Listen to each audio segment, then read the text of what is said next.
Monsieur le maire, mesdames et messieurs les élus du conseil municipal, chers concitoyens, le budget primitif 2026 s'inscrit dans un contexte national marqué par les orientations de la loi de finances 2026, qui impose aux collectivités territoriales un effort renforcé de maîtrise de dépenses publiques et de participation au redressement des comptes de la nation. La ville est dotée d'un budget principal total de 92 039 000 euros. Le budget 2026 s'équilibre en dépenses et recettes à 69 475 300 euros en section de fonctionnement et 22 563 700 euros en section d'investissement. En recettes de fonctionnement pour 2026, on retrouve la somme de 69,22 millions d'euros contre 69,04 millions d'euros en 2025, soit une hausse de 0,3%, soit 0,18 millions d'euros.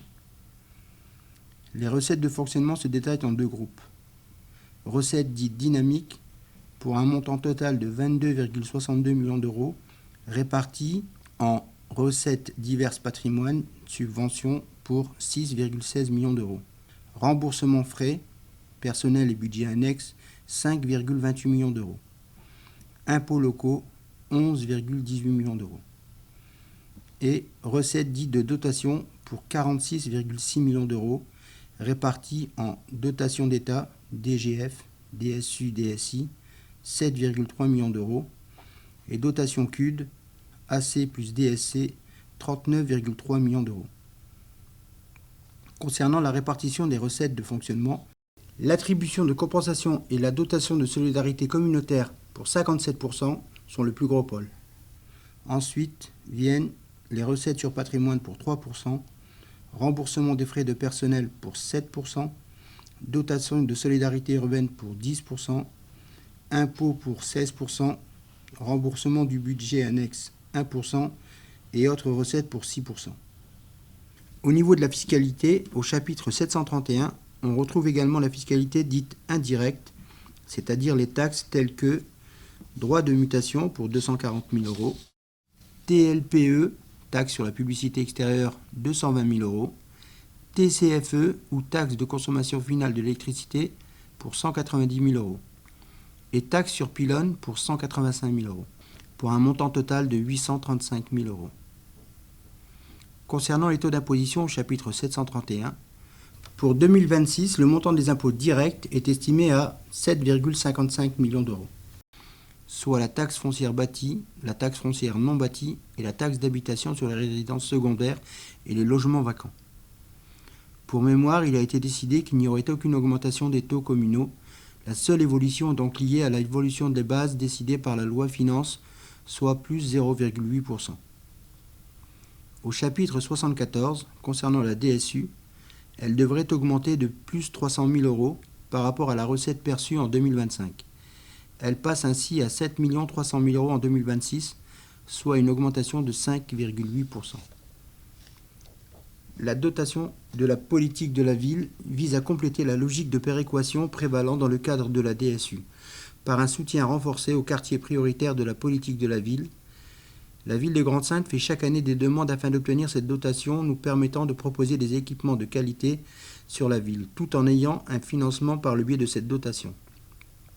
Cette dotation est estimée à 383 808 euros pour 2026, notamment grâce à un solde du dossier DPV École Buffon pour 255 150 euros, 39 737 euros au titre de la DPV pour les points numériques dans les maisons de quartier, 28 921 euros pour le parc Saint-Jacques et 60 000 euros pour la cour végétalisée au groupe scolaire Clémenceau. On retrouvera également la subvention versée dans le cadre de la cité éducative pour un montant de 90 000 euros pour l'année 2026. Concernant les financements de la CAF pour nos maisons de quartier, le service jeunesse, l'enfance et la petite enfance, nous prévoyons un montant de recettes de 2,6 millions d'euros. On retrouve aussi la subvention du département pour les activités dans les maisons de quartier pour 105 000 euros. Nous constatons une très légère augmentation des dépenses réelles de fonctionnement de 0,05%.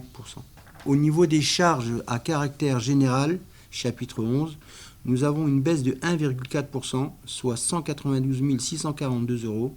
C'est sur ce poste que nous retrouvons les dépenses courantes des services, Les dépenses inscrites au BP 2026 à ce chapitre ont donc été revues à la baisse, moins 192 642 €, par les services avec la consigne et la volonté de ne pas baisser les qualités de services rendus. Au chapitre 11, on va retrouver également toutes les dépenses de fonctionnement des services tels que la dépense pour les manifestations, les animations pour la jeunesse, les seniors, le coût de la saison culturelle, les contrats de prestation, l'alimentation, le carburant, les autres fluides, les contrats de maintenance, les taxes foncières, les assurances. Quelques chiffres significatifs pour ce chapitre au BP 2026. Le coût des assurances pour la ville est estimé au budget primitif à hauteur de 1 090 500 €. Les crédits pour la restauration scolaire sont prévus à hauteur de 825 000 €. Les crédits pour le service jeunesse à hauteur de 434 300 €. Pour les seniors à 224 750 €. Sorties, semaine bleue, repas du mercredi, colis, bons d'achat pour la fin de l'année et spectacles. Pour les activités, les projets et les ateliers des maisons de quartier à 126 300 €. Pour les services éducation, 284 500 €. Transport scolaire, sorties scolaires, matériel scolaire, kits scolaires. Et pour la saison culturelle, 583 900 €. Concernant les charges du personnel, chapitre 12, c'est le plus important pôle de dépenses du fonctionnement, soit 40,67 millions d'euros au BP 2026. Montant forcément supérieur au BP 2025 qui était de 40 500 000 €. Du fait de l'impact de la nouvelle augmentation pour la seconde année des 3 points de la CNRACL, soit 467 000 €. Ce poste des dépenses du personnel est très important pour la commune. Il représente 64% de nos dépenses réelles de fonctionnement. Au chapitre 14, on retrouve un montant identique à celui de 2025, soit 1 022 000 €, qui reprend les 1 020 000 € que la ville doit verser au titre de la contribution au redressement des finances publiques, encore une contrainte décidée par l'État depuis 2016. Depuis sa mise en place, la commune a contribué à hauteur de 10 829 905 €. Par contre, la loi de finances 2026 a diminué fortement les compensations fiscales de 19,3% versées aux collectivités suite à la décision par la loi de finances 2021 d'exonérer de 50% des taxes foncières les locaux industriels. Ce dispositif impacte fortement les territoires industriels alors qu'on parle de la nécessaire réindustrialisation du pays. L'État, qui devait compenser à l'euro près cette exonération, a par la loi de finances décidé d'en faire une variable d'ajustement. C'est une injustice inacceptable faite aux territoires du pays qui portent le développement industriel. Donc en plus de ces 1,2 million d'euros de CRFP, on peut y ajouter les 710 000 € de compensation fiscale perdue, ce qui porte pour 2026 la participation de la commune au déficit public de l'État à 1,73 million d'euros. Au niveau du chapitre 65, relatif aux dépenses de gestion courante, s'élève à un montant global de 8 366 725 €. On retrouve les subventions versées aux 150 associations financées par la ville. Le montant total des subventions versées à nos associations et au CCAS de la ville s'élève à 7 115 705 €, soit 11% de nos dépenses réelles de fonctionnement. Cela reflète la priorité que la municipalité a faite en faveur de la ville associative à Grande-Synthe. La commune, en soutenant financièrement les initiatives des associations et de ses nombreux bénévoles qui œuvrent au quotidien, contribue à renforcer la cohésion sociale, à favoriser la participation citoyenne et à dynamiser la vie locale, ciment de notre lien social.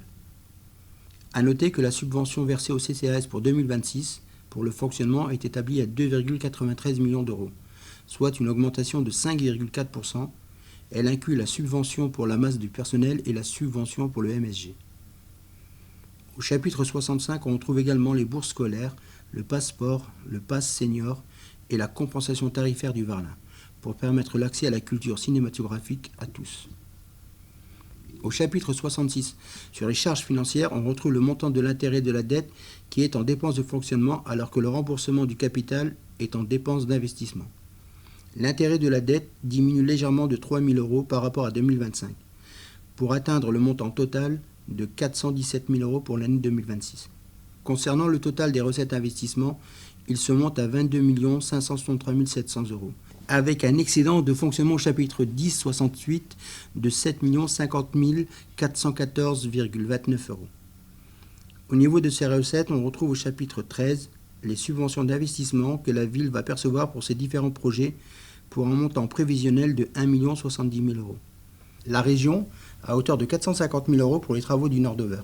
Le FIC pour un global de 600 000 €, ainsi qu'une subvention de 20 000 € pour l'ANRU. Au chapitre 16, emprunt, il convient de préciser qu'un emprunt d'équilibre est prévu au BP 2026 d'un montant de 2,15 millions d'euros. La stratégie financière de la ville repose sur un maintien de notre stock de dette de 13,4 millions d'euros et de conserver une situation financière saine. La capacité de désendettement est de 1,6 années. Au chapitre 10, dotation, il s'agit du FCTVA attendu pour 2026. Il correspond aux dépenses d'investissement réalisées sur 2025. Nous estimons percevoir une recette de 1 350 000 €. En recette d'ordre, au niveau de l'investissement, on retrouve le virement de la section de fonctionnement de 3 515 330 €. Toujours en recette d'ordre d'investissement est inscrit le montant de l'excédent reporté d'investissement en prenant en compte l'excédent de l'année N-1. Cela nous donne un excédent d'investissement reporté de 4 485 290,02 €. Au niveau des dépenses d'équipement, chapitres 20, 21 et 23, il est prévu un montant de 13 748 404,65 €, plus un reste à réaliser de 6 693 070,35 €. Concernant les dépenses d'investissement pour un montant de 14 118 629,65 €, il s'agit de la prévision budgétaire de 325 000 € pour le 4e versement de la subvention d'équipement à Partenord sur l'exercice 2026, par rapport à la démolition des tours dans le programme du NPRU et le solde de 45 225 € pour l'avenue du Bedou.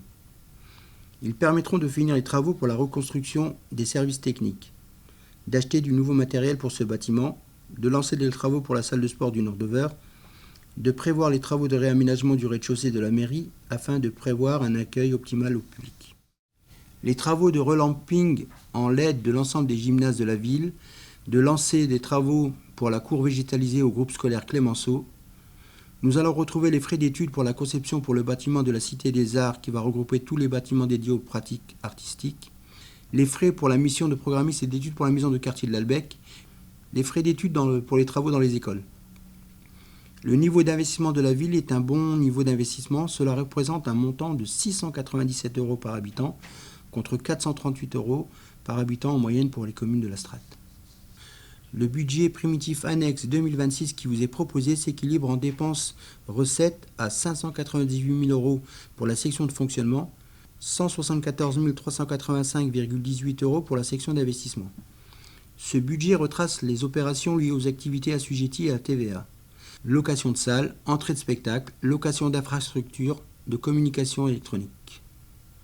En effet, selon une répartition des dépenses et des recettes sur la partie commerciale des activités en fin d'année, le budget annexe retrace ces opérations. En section fonctionnement, au niveau des dépenses de fonctionnement, on peut noter tout d'abord une baisse par rapport à 2025 pour le chapitre 12. Au chapitre 11, on retrouve également une baisse de 53 150 €, qui s'explique par la baisse du coût de l'énergie. Pour les autres postes, nous sommes à une stabilité par rapport à 2025, que ce soit pour la location de matériel, pour le Palais du Littoral, pour les autres frais en lien avec l'organisation des spectacles, la SACEM ou les frais d'entretien pour les salles qui sont louées. Au chapitre 66, il s'agit simplement des intérêts d'emprunt en diminution du fait que le taux d'intérêt de cet emprunt est basé sur le livret A à plus 0,6%.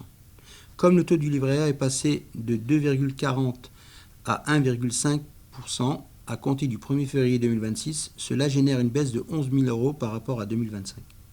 À noter un virement de la section de fonctionnement vers l'investissement de 25 000 €. De même, en termes de recettes, au chapitre 75, on prévoit une recette légèrement en augmentation qui est estimée à 188 000 € pour les locations, qui reprend les recettes des locations de salles et les loyers touchés pour la location des locaux pour le Pôle emploi et le loyer pour le Varlin. Au niveau du chapitre 70, il s'agit essentiellement des entrées payantes de spectacles qui se déroulent au Palais du Littoral. On prévoit donc des recettes dynamiques par rapport à 2025 grâce à la programmation culturelle de qualité qui est proposée, plus 6 000 € par rapport au BP de 2025. On retrouve dans ce chapitre également la subvention d'équilibre du budget principal vers le budget annexe d'un montant de 250 000 € qui baisse par rapport à 2025 grâce à l'augmentation des autres recettes et surtout grâce à la baisse des dépenses de fonctionnement. Au niveau des dépenses d'investissement, on peut noter au chapitre 16 le remboursement du capital de l'emprunt d'un montant de 70 000 euros contracté pour l'acquisition du Pôle emploi. Cet emprunt se terminera en 2034. Au chapitre 20 est inscrit 5 000 euros pour l'achat de logiciels. Au chapitre 21 sont prévus au BP 52 000 euros correspondant à des achats de mobilier et matériel pour les différentes structures. Au niveau du chapitre 23, les 33 385,18 euros des crédits alloués seront affectés pour des travaux dans les 6 structures concernées par le budget annexe. Le Palais du Littoral, CCP, Cinéma Le Varlin, Maison de quartier du Moulin, l'Atrium et la salle des fêtes des Deux Saintes. On retrouvera aussi en dépenses d'investissement 14 000 euros correspondant à l'amortissement à prévoir par rapport à la subvention perçue pour les travaux du Varlin. Subvention qui est amortissable. On retrouve ce montant en parallèle en recettes du fonctionnement comme il s'agit d'une opération d'ordre. Au niveau des recettes d'investissement, nous allons voir que des opérations d'ordre ou des reports d'exercices antérieurs, nous retrouverons le virement de la section de fonctionnement d'un montant de 25 000 euros. On peut relever au chapitre 40, en recettes d'investissement, un montant d'amortissement de 70 000 euros. Ce montant est identique à celui de 2025.